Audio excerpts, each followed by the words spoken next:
मरीज को सेवा दे रहे हैं।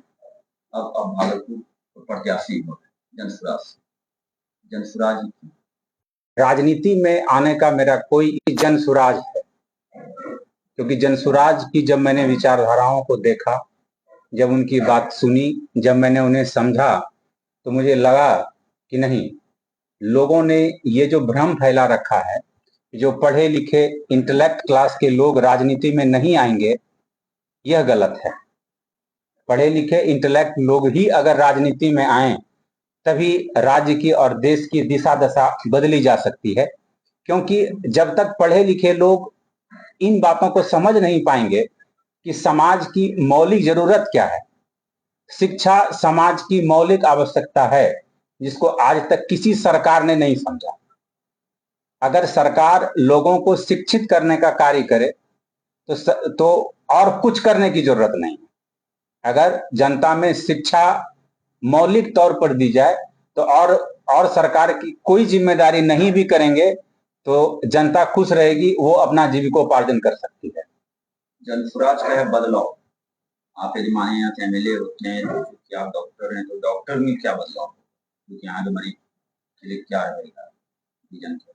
मरीजों की सबसे बड़ी समस्या जो है आज के डेट में, पिछले सरकार ने हॉस्पिटल और इंफ्रास्ट्रक्चर डेवलपमेंट बहुत अच्छा किया है।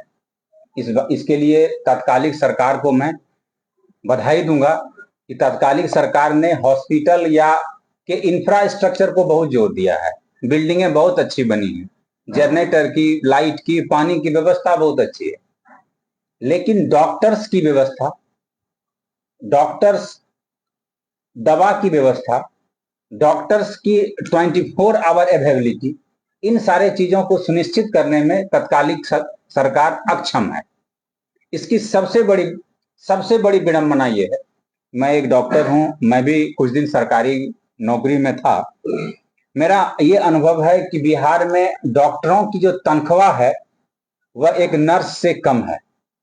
अगर आप इस मेरी बात पर अगर यकीन नहीं करेंगे तो आप जाइए, एक सम उम्र के, एक उम्र के डॉक्टर और उसी उम्र के एक नर्स जो सरकारी अस्पताल में कार्यरत हैं, आप उन दोनों के वेतनमान का पता करिएगा तो शायद उस उम्र की नर्स का तनख्वाह डॉक्टर से ज्यादा बेहतर है। जब डॉक्टर को उनके कार्य के अनुसार से, उनकी योग्यता के हिसाब से तनख्वाह नहीं देंगे, उनको वेतनमान नहीं मिलेगा, तो वो कैसे काम कर पाएंगे? काम करने के साथ साथ उनको वो फैसिलिटी भी चाहिए, जिसकी यहाँ भारी कमी है। डॉक्टर की कमी नहीं है, डॉक्टर हमारे यहाँ हैं, लेकिन डॉक्टर की जो योग्यता है उनको उनके हिसाब से तनख्वाह मिलनी चाहिए, तभी यहाँ हम मैन पावर इन्हांसमेंट कर पाएंगे। आप डॉक्टर हैं, आप मुफ्त में बहुत लोगों का इलाज किए हैं, तो इसके बनस्पत आपको सरकार के द्वारा 3 बार पुरस्कृत किया गया है। तो फिर जब सरकार पुरस्कृत, कहीं कहीं सरकार की नजर में आप अच्छे हुए तो पुरस्कृत किया गया, तो और सब पार्टियां थी, आप जनस्वराज को ही क्यों चुनी? सरकार ने पुरस्कृत किया है, ये बात सही है। जनसुराज सरकार जो दे रही है, जनता की जो जरूरत है, मैंने तो कहा कि तात्कालिक सरकार को मैं धन्यवाद दूंगा, क्योंकि उन्होंने इंफ्रास्ट्रक्चर डेवलप किया, उन्होंने मैन पावर डेवलप नहीं किया, लोगों को शिक्षा की जो स्थिति है उसको सुधारने का काम नहीं किया, युवाओं को रोजगार नहीं दिया। ये सारी समस्याएं जो हमारे समाज में आज निहित हैं, ये आज के समय में जनता की ये मांग है, हमारी जरूरत है कि हमारे राज्य में लोगों को शिक्षा मिले, रोजगार मिले, ताकि लोग अपना जीविकोपार्जन अपने राज्य में, अपने घर में रह के कर सकें। ये तो एग्जिस्टिंग अभी जो सरकार है तो ये नहीं कर पा रही है। अभी तक आपने कितने मरीजों को मुफ्त में इलाज किया है? आप एक अच्छे डॉक्टर हैं। मैंने अभी तक अपने मेडिकल करियर में टोटल 70,000 लोगों का मैंने इलाज किया है, जिसमें 50,000 से ज्यादा लोगों को मैंने मुफ्त इलाज किया है।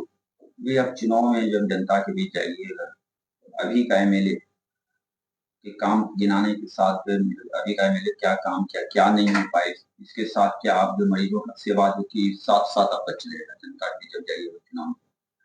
जनता के बीच देखिए, जनता बेवकूफ नहीं है, जनता खुद देख रही है कि वो पिछले 10-11 सालों से जो अपना जनप्रतिनिधि चुन रहे हैं, वो जनप्रतिनिधि पिछले 10 से 11 सालों में उनके लिए क्या कर रही है, ये तो वो देख रहे हैं।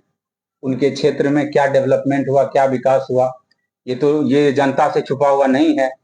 मैं 1997-98 में भागलपुर में रह के पढ़ाई करता था और ये 2025 है।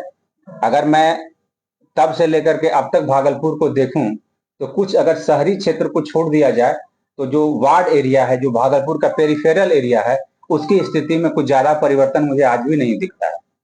भागलपुर के लोगों को कटाव, सड़क मेन समस्या, इस समस्या का क्या है? सड़क, पानी, जल जमाव भी भागलपुर की एक बहुत बड़ी समस्या है। जल जमाव के लिए भागलपुर में एक ड्रेनेज सिस्टम प्रॉपर तरीके से नहीं। भागलपुर का भी भोलानाथ पुल देख लीजिए, भोलानाथ पुल निर्माणाधीन है। निर्माणाधीन उसको इसलिए भी पूरी तरह नहीं कहा जाएगा कि निर्माणाधीन उसे कहते हैं इसका निर्माण कार्य चल रहा होता है, उसका तो निर्माण कार्य रुका हुआ है। कभी आप त्रिमूर्ति से लेकर के अगर शीतला स्थान चौक तक जाएंगे तो सड़क की नारकीय स्थिति बनी है, आप पैदल भी नहीं पार कर पाएंगे। आप आएंगे तो क्या बदलाव लाएंगे? जी, ये बहुत महत्वपूर्ण सवाल है कि हम आएंगे तो क्या बदलाव लाएंगे।